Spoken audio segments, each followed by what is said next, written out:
नमस्कार दोस्तों, एक बार फिर से आप सभी का स्वागत है आपके अपने YouTube चैनल पर जिसका नाम है लर्न इंग्लिश विद ईज़।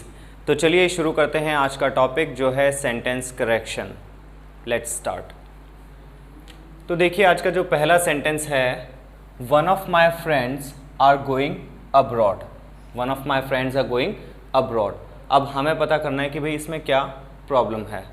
देखिए वन ऑफ माई फ्रेंड्स, जब हम यहाँ पे देखते हैं फ्रेंड्स को तो ये प्लूरल नाउन है। तो प्लूरल नाउन को देख के लगता है कि यहाँ पे प्लूरल वर्ब आने चाहिए। मतलब ये कह सकते हो कि सब्जेक्ट वर्ब अग्रीमेंट का एक क्वेश्चन है। तो आपको लगता है कि भाई फ्रेंड्स प्लूरल है तो इसके साथ प्लूरल वर्ब आनी चाहिए। लेकिन प्रॉब्लम ये है कि यहाँ पे लिखा है वन ऑफ माई फ्रेंड्स, यानी जो फ्रेंड्स हैं उनमें से किसी एक की बात हो रही है, वन ऑफ माई फ्रेंड्स।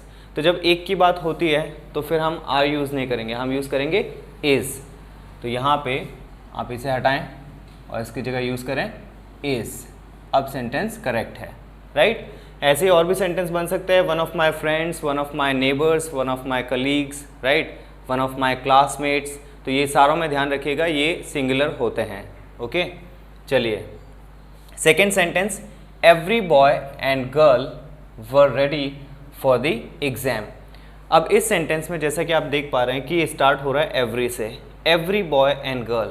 वैसे आप इसको देखोगे बॉय एंड गर्ल तो लगेगा कि प्लूरल होना चाहिए, बिकॉज दो सब्जेक्ट यहाँ पे आ गए बॉय एंड गर्ल।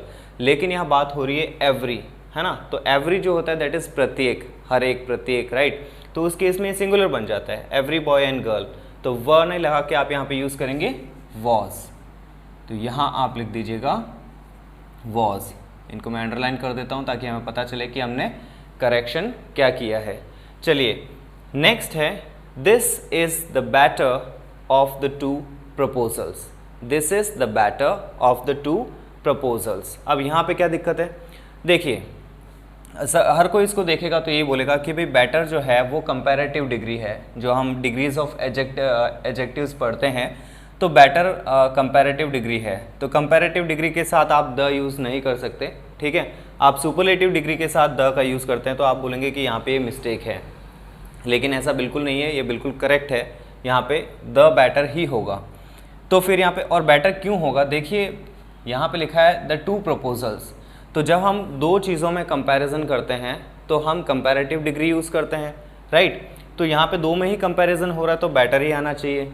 तो फिर यहाँ द क्यों है, क्वेश्चन ये बनता है कि फिर यहाँ पे द हमने क्यों यूज़ किया है। देखिए द कहाँ यूज़ करते हैं, जब हम किसी पर्टिकुलर चीज़ की बात करते हैं तभी हम द यूज़ करते हैं, राइट। और यहाँ पर भी हम पर्टिकुलर की बात कर रहे हैं। कैसे, यहाँ पे जो दो प्रपोजल्स हैं तो स्टार्टिंग में हमने क्या लिखा, दिस इज़, यानी ये वाला, यानी हम इन दोनों में से किसी एक प्रपोजल की बात कर रहे हैं। तो जब हम किसी दो में से एक की ऑलरेडी बात कर रहे हैं तो हम पर्टिकुलर की तो बात कर रहे हैं, पर्टिकुलर उस प्रपोजल की बात कर रहे हैं। तो पर्टिकुलर होने की वजह से ही हमने यहाँ पे द यूज़ किया है, राइट। ओके, तो यहाँ पे ये सेंटेंस जो है बिल्कुल करेक्ट है, इसमें करेक्शन की कोई गुंजाइश नहीं है। चलिए देखते हैं fourth one, neither he nor I were there. ठीक है, अब ये सेंटेंस जो है नीदर नॉर का सेंटेंस है। ये है नीदर नॉर का सेंटेंस। नीदर नॉर भी हो सकता है, ईदर और भी हो सकता है, राइट। तो इन दोनों केसेस में जब नीदर नॉर है या फिर ईदर और है तो हम क्या यूज़ करते हैं। देखिए बड़ा आसान है, जब भी ऐसा कोई सेंटेंस आता है जिसमें नीदर नॉर से बना है या फिर ईदर और से बना है तो उस केस में जो आपका वर्ब है वो सेकंड वाले सब्जेक्ट को जो है फॉलो करेगा। यानी यहाँ पे आप देखो दो सब्जेक्ट है आपके, या मैं यूँ कहूँ कि दो नाउन है या प्रोनाउन है। तो पहला प्रोनाउन आपका हो गया ही और दूसरा हो गया आई, ठीक है। तो हमेशा जो नज़दीक है वर्ब के उसके साथ वर्ब जो है उसके अकॉर्डिंग वर्ब को हम लगाएंगे। तो यहाँ पे क्या है आई, और आई के हिसाब से वर्ब क्या लगना चाहिए, वॉज, ठीक है। आई के साथ लगना चाहिए वॉज। अगर यहीं पे मैं इसको थोड़ा सा चेंज कर दूँ और आई की जगह मैं यहाँ पे अगर यू कर देता, ठीक है, यू, तो नीदर ही नॉर यू, उस केस में हम वर ही यूज़ करते हैं। यहाँ पे क्या यूज़ करते हैं, वर। क्यों, क्योंकि फिर आपका जो सेकंड वाला जो सब्जेक्ट है या फिर यूँ कहे कि सेकंड जो नाउन या प्रोनाउन आ रहा है वो प्लूरल हो गया। तो कुल मिला के बात ये है कि जो सेकंड नंबर पे सब्जेक्ट आएगा या जो नाउन प्रोनाउन आएगा उसके अकॉर्डिंग वर्ब को प्लेस करना है, ठीक है। अगर वो सिंगुलर है तो सिंगुलर प्लेस करना है। चलिए next is number 5, the class was divided in their opinion. अब यहाँ मैं आपको बता दूं कि जैसे यहाँ पे इसमें क्लास है, अगला सेंटेंस आप 6 देखे तो यहाँ पे ज्यूरी है, क्लास ज्यूरी, ये दोनों क्या है, ये दोनों ही कलेक्टिव नाउन्स हैं, ये हैं कलेक्टिव नाउन्स। और क्लास हो सकता है, ज्यूरी हो सकता है, टीम हो सकता है। तो हम ये जो कलेक्टिव नाउन है इनको मोस्टली वैसे सिंगुलर ही काउंट करते हैं कलेक्टिव नाउन्स को, लेकिन अभी क्या होता है कि ये डिपेंड करता है सेंटेंस पे कि हम उसको सिंगुलर, मैंने कहा ना मोस्टली काउंट करते हैं, ऐसा नहीं कि हमेशा ही हम उसको सिंगुलर ही काउंट करेंगे, ऐसा नहीं है, राइट। ये डिपेंड करेगा उस सेंटेंस पे। और सेंटेंस पे क्यों डिपेंड करेगा, बिकॉज अगर आपको सेंटेंस में ये सेंस आ रहा है कि जो हमारा कलेक्टिव नाउन है वो आगे जाके बढ़ रहा है या फिर डिवाइड हो रहा है, अलग अलग हो रहा है, तो उस केस में हम प्लूरल वर्ब यूज़ करेंगे। और अगर आपको ऐसा लगता है कि नहीं वहाँ पे जो कलेक्टिव नाउन है वो एक ही रह रहा है, इकट्ठा हो रहा है, ठीक है, उसमें डिवाइड होने का कोई सेंस नहीं है, उस केस में हम उसे हम सिंगुलर वर्ब यूज़ करेंगे, ठीक है। तो यहाँ पे आप देखो द क्लास वॉज डिवाइडेड, यहाँ तो क्लियरली रिटन है कि भाई ये डिवाइड हो रहा है ना।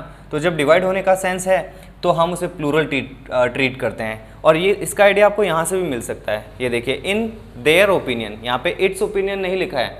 अगर ये सिंगुलर वाली बात होती, डिवाइड नहीं होने वाली बात होती, तो फिर यहाँ पे वो इट्स यूज़ करते हैं ना, राइट। तो यहाँ से देख के भी पता चल जाता है। तो यहाँ हम वॉज यूज़ नहीं करके हम यूज़ करेंगे व, बिकॉज एक कलेक्टिव नाउन इस सेंस में यूज़ हो रही है कि वो डिवाइड हो रही है ना, अलग अलग होने के सेंस में यूज़ हो रही है। वहीं अगर मैं सेंटेंस नंबर 6 की बात करूँ तो यहाँ थोड़ी पिक्चर जो है बदल जाती है।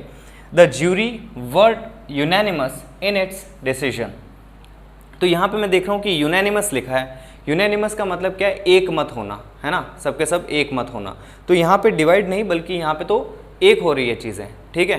तो जब चीज़ें एक हो रही है तो उस केस में कलेक्टिव नाउन के लिए हम प्लूरल वर्ब यूज़ नहीं करेंगे, हम सिंगुलर वर्ब यूज़ करेंगे।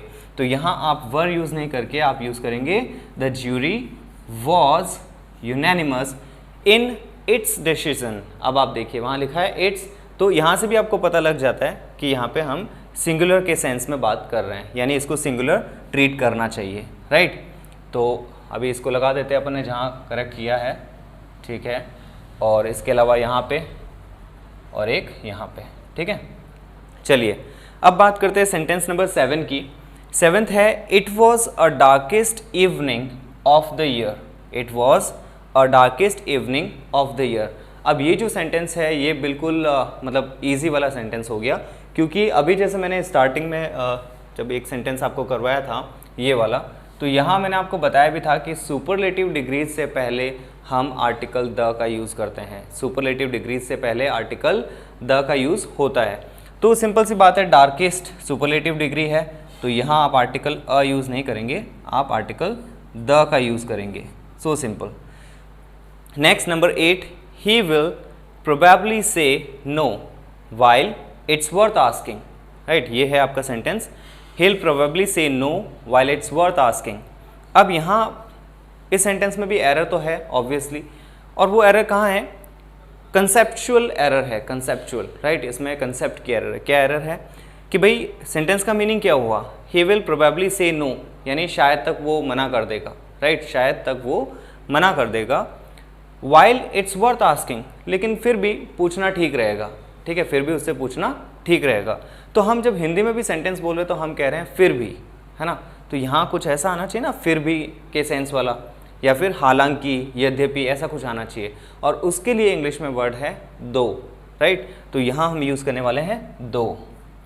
तो वाइल को यहाँ से आप हटा दीजिए और यहाँ यूज़ कर लेंगे THOUGH, दो, राइट।